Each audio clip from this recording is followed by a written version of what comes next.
Wara l-introduzzjoni tal-linja wieħed 579 u r-riforma tas-saħħa mentali fl-aħħar xhur, issa l-Gvern qed iniedi skema li se tara l-introduzzjoni ta' kampanja ta' għarfien u taħriġ tal-ewwel għajnuna għall-isfidi ta' saħħa mentali offruti mill-Kunsill Lokali.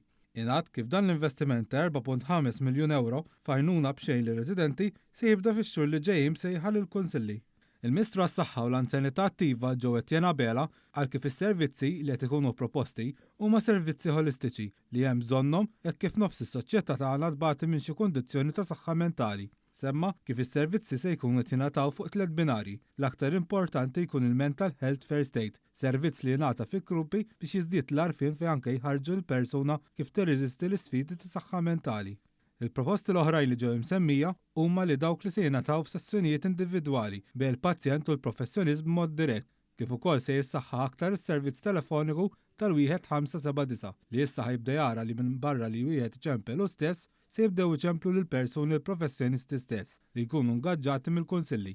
Il-Ministru qal li l-Ministeru għas-Saħħa se jkun ir-regolatur biex jara dawn is-servizzi jkunu qed jingħataw b'mod sigur u bl-aħjar mod possibbli. Tkellem aktar dwar dawn is-servizzi li tiġu offruti mod speċjali s-servizz wieħed 579 li kemm ilu l-inbeda mill-2022 madwar 17,000 persuna kienu mejjuna. Aħna b'din l-inizjattiva l-ġdida aħna nixtiequ li servizzi għax dawn huma servizzi ġodda issa jersqu fil-komunità.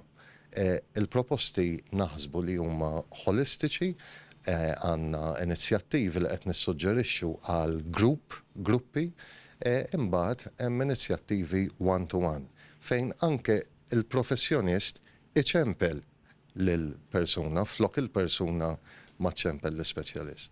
Is-Segretarju Parlamentari għall-Gvern Lokali Alison Zerafa Civelli kelmet dwar il-fatt li jekk kif aħna l-koll konxi mis-saħħa mentali u tajjeb li meta wieħed jitlob l-għajnuna issa permezz anke tal-kunsilli, is-servizzi offruti se jkunu fil-viċinanzi tar-residenti. Qalet li l-kunsilli se jkunu qed joffru tali servizzi minn professjonisti apposta mill-binjiet tagħhom stess jew minn postijiet oħrajn speċifiċi flimkien ma' servizzi online jew telefoniku.